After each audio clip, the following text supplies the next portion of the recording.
Hello dear students, today we are going to revise the chapter 2 from trade to territory in history. Let us see the flow chart first. As you all know कि मैं पहले flow chart पढ़ाती हूँ, then I start the chapter. Mercantilism and the expansion of European trade. What is mercantilism? It was the theory which was popular in Europe. और इस theory के according क्या करते थे ये लोग, ये theory कुछ इस तरीके से डिज़ाइन की गई थी जहाँ पर produce more than it consumes, यानी कंजम्पशन कम हो रहा है, प्रोडक्शन ज़्यादा हो रहा है. सेकंड, एक्सपोर्ट्स को मैक्सिमाइज करने की बात हो रही है और इम्पोर्ट्स को मिनिमाइज करने की बात हो रही है ताकि हम ज़्यादा से ज़्यादा क्या गेन कर सकें, प्रॉफिट्स गेन कर सकें. English East India company struggle for power. अब जब बहुत सारी कंपनीज़ आई यहाँ पर, डच भी आई, फ्रेंच भी आई, पोर्चुगीज़ भी आए, लेकिन इंग्लिश ईस्ट इंडिया का अगर हम स्ट्रगल देखते हैं तो वो किस तरीके से पावर में आ गई स्ट्रगल करते करते. तो लेट अस सी कि उसने तीन तरीके कई सारी वॉर्स लड़ी हैं. एक तो उनका था कर्नाटिक वॉर्स, 3 पार्ट्स में हुई.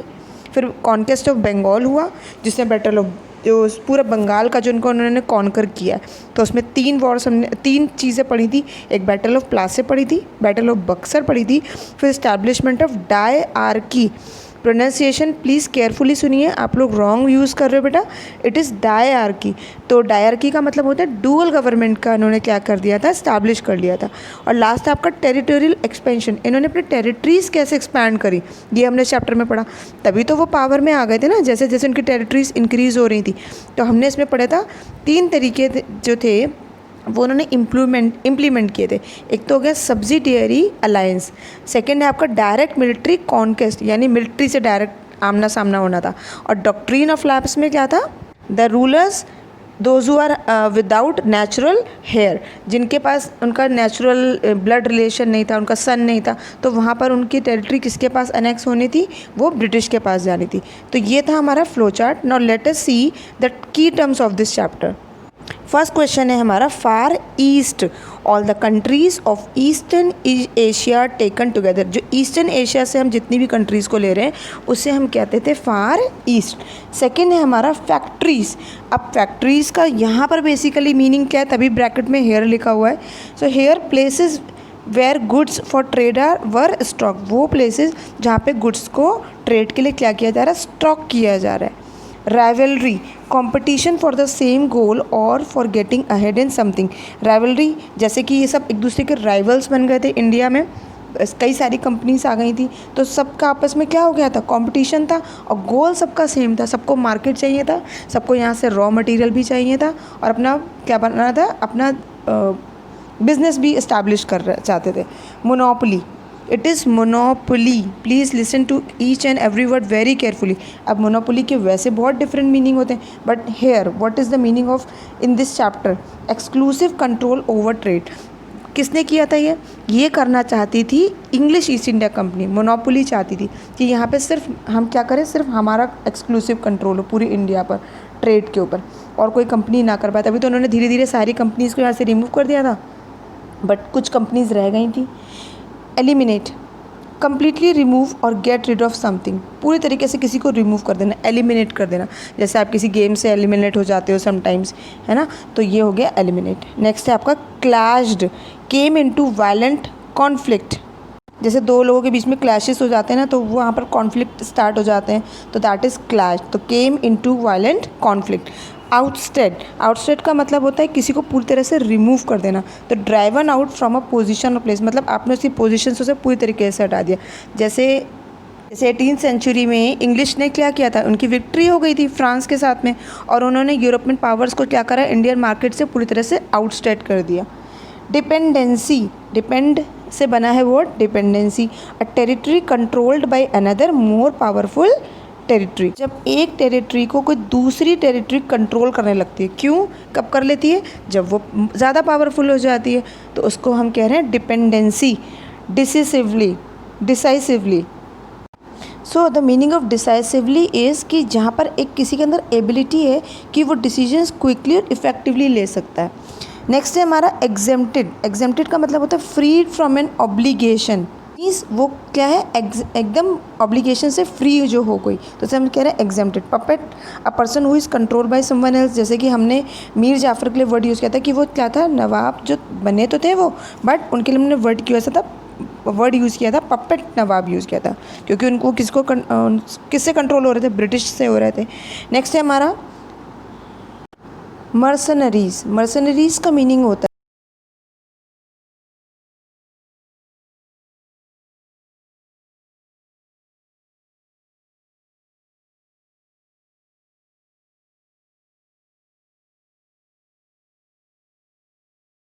का मीनिंग हो गया payment made periodically by one state और रूलर टू अनदर। कोई एक पीरियड मतलब टाइम वाइज क्या करते हैं उसको, एक स्टेट या कोई रूलर दूसरे को पे करता है, specially as a sign of dependence, कि अब वो रूलर आपके ऊपर क्या हो गया या वो पर्सन आपके ऊपर डिपेंड हो गया, तो आप उसको पेमेंट दे रहे हो, एज अ ट्रिब्यूट दे रहे हो।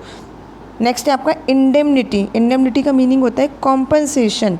जैसे कि जब वॉर इंडेमनिटी मांगी गई थी नवाब अवध से, है ना, तो वहाँ पर एक कहने का मतलब कि जो भी उनका लॉस हुआ है वॉर के दौरान ब्रिटिश का, तो वो उसे एज ए इंडेमनिटी मांग रहे हैं, कॉम्पनसेशन मांग रहे हैं। Protectorate, a state control and protected by another. एक स्टेट जो किसी और से कंट्रोल और प्रोटेक्ट किया जा रहा है उसे हम कह रहे हैं प्रोटेक्टोरेट। सो यहाँ पर हमारी फिनिश हो गई की terms. Let us start the exercises.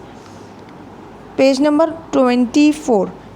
Check your understanding by unscrambling the answers given in brackets. Free passes given by Indian rulers to traders for exempting taxes on goods. वो क्या free passes जो दिए गए थे Indian rulers के through traders को, ताकि उनको गुड्स में क्या मिल सके, एग्जेम्प्ट दिया जा सके, है ना, तो वो था आपका दस्तक्स। नेक्स्ट है आपका the British general who won the battle of Plassey. कौन थे वो? He was Robert Clive. Another name for the system of dual government, that is diarchy. Diarchy.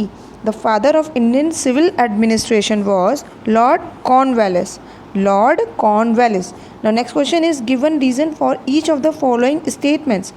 तो again आपको reason देना है. The European traders used Vasco da Gama's sea route to India even though it was too long. अब जो discovery करी थी Vasco दी gamma ने, तो उस सी रूट की, उसी रूट से सारे यूरोपियन ट्रेडर्स भी आ गए थे, जबकि वो रूट बहुत लॉन्ग था, स्टिल वो वहाँ से आ रहे थे। रीज़न क्या था? Late us see the reason. The reason was कि जो ऑटोमन एम्पायर था टर्की का और वेस्ट एशिया का, they had disrupted traditional land routes. उन्होंने वो जो लैंड रूट्स था, ट्रेडिशनल लैंड रूट्स था, जो एक रास्ता प्रॉपर बना हुआ था उधर से, उसको क्या कर दिया था, डिस्टर्ब कर दिया था, उसको वहाँ से ब्लॉक कर दिया था, बंद कर दिया था वहाँ से आना जाना। That's why they were following this route. Next question है Indian rulers of independent kingdoms were easily dominated by European colonial powers. जो इंडियन रूलर्स थे और इंडिपेंडेंट किंगडम्स बन गई थी। मैंने आपको बिल्कुल चैप्टर के स्टार्टिंग्स में ये सब स्टोरीज शेयर की हैं, लेकिन ये बहुत ईजीली डोमिनेट हो गए यूरोपियन कॉलोनियल पावर से। क्यों? ऐसा रीज़न क्या था? क्योंकि इनके अंदर ही कॉन्फ्लिक्ट्स रहते थे। जो हमारे यहाँ के किंग्स थे ना, इनके अंदर म्यूचुअली जो रूलर्स थे उनके फैमिलीज़ में, या एक दूसरे की जो डायनेस्टी थी दूसरे से, तो उससे इनके कॉन्फ्लिक्ट्स चल रहे थे, जिसका एडवांटेज आपका यूरोपियन कॉलोनियल पावर ने उठाया और उन्होंने अपना इस्टेब्लिश किया टेरिटोरियल रूल। तो आंसर हो गया as their internal conflicts encouraged the European colonial powers to take advantage and establish their territorial rule in India. Third question, the EEIC removed Mir Jafar and placed Mir Qasim on the throne of Bengal. EEIC ने क्या किया था? मीर जाफ़र को remove करके किसको place कर दिया था? मीर कासिम को। क्यों? रीज़न क्या था? Because Mir Jafar refuse to grant more trade privileges to EEIC, क्योंकि उसने रिफ्यूज़ कर दिया था कि अब वो और ज़्यादा ट्रेड प्रिविलेजेस नहीं पे कर सकता। सेम केस सिराजुद्दौला हो गए, आपके मीर जाफ़र हो गए, मीर कासिम हो गए, सारे जो आपके रूलर्स थे सबने बना कर दिया था, धीरे धीरे उनको रिमूव करके वापस क्या करते थे, प्लेसिंग करते थे। लास्ट में उन्होंने मीर कासिम को भी रिमूव कर दिया था और बाद में किसको प्लेस कर दिया था? मीर जाफ़र को ही रीइंस्टॉल किया गया था। Question number 4, the British introduce a policies of subsidiary alliance and doctrine of lapse. British ने पॉलिसीज़ इंट्रोड्यूस करी थी सब्सिडियरी अलायंस की और डॉक्ट्रिन ऑफ लैप्स की। क्या था ये? बिकॉज डॉक्ट्राइन ऑफ लैप्स, तो रीज़न ये था कि उसका पर्पस था कि अब वो कंट्रोल करना चाहते थे ज़्यादा से ज़्यादा इंडिया के ट्रैक्स पर, लेकिन वॉर्स, बिना वॉर्स किए, बिना मनी स्पेंड किए, बिना ट्रूप्स मेंटेन करें, क्योंकि इसमें पैसा खर्च होता। तो उन्होंने सोचा कि क्यों ना माइंड गेम्स प्ले किए जाएं। तो because its purpose was to gain control over large tracts of India without direct wars, spending money और मेंटेनिंग ट्रूप्स। देखो, ट्रूप्स पर जब हम ट्रूप्स को मेंटेन रखते हैं, आर्मी बनाते हैं, तो हमें उनके ऊपर पैसा भी खर्च करना पड़ता है। उनकी ड्रेस हो गई, उनका एकोमोडेशन हो गया, एवरीथिंग।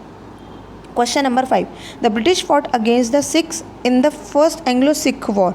जो ब्रिटिश, यहाँ पे हम ब्रिटिश और किसकी, सिख की जो हम वॉर पढ़ने जा रहे हैं, क्यों हुई थी war? When the Sikh army tried to cross the Sutlej to occupy Lahore and defeated them. Sikh army को बहुत पहले एक ट्रीटी हुई थी। अगेन ये मेरे प्रीवियस वीडियोज़ में आप देख सकते हो। ट्रीटी के अनुसार ऐसा कहते हैं कि सिख ने वो ट्रीटी क्या करने की कोशिश करी, वायलेट करने की कोशिश करी। और वो क्या कर रहे थे, एक रिवर जो थी सतलज रिवर, उसको क्रॉस करके लाहौर ऑक्यूपाई करने जा रहे थे। तो यहाँ से उनके अकॉर्डिंग, ब्रिटिश के अकॉर्डिंग, वो ट्रीटी क्या हो रही थी, वायलेट हो रही थी। तो यहाँ पर उन दोनों की एक वॉर होती है जिसे हम कहते हैं फर्स्ट एंग्लो सिख वॉर, जहाँ पर सिख डिफीट हो जाते हैं, हार जाते हैं। Answer the following questions in one sentence. Who sign the treaty of Madras? EEIC sign the treaty of Madras. English East India Company ने साइन करी थी। आप which part of India remain with the Portuguese till 1961? 1961 तक Portuguese रह गए थे। मैंने अभी आपको डिस्कस किया था कि कुछ कंपनीज यहाँ रह गई थी, तो वो बात कर रही थी मैं पोर्चुगीज़ की। तो कौन सा एरिया था जो 1961 तक, यानी 1947 में हमें फ्रीडम मिल गई थी, उसके बाद भी हमारा कुछ एरियाज़ अभी रह गए थे ब्रिटिश के पास या ईस्ट इंडिया कंपनी के पास। तो वो थे आपका गोवा पोर्चुगीज़ के पास था 1961 तक। Give the full form of EEIC। तो the answer is English East India company. Please write the full name in your exam. What were the Carnatic Wars? Carnatic Wars क्या थी? ये सीरीज ऑफ मिलिट्री कॉन्फ्लिक्ट्स थी। किसके बीच में मिलिट्री कॉन्फ्लिक्ट्स? क्योंकि militaries आई थी इसमें, कर्नाटक के रूलर्स की और ब्रिटिश के रूलर्स की, इसलिए इसको मिलिट्री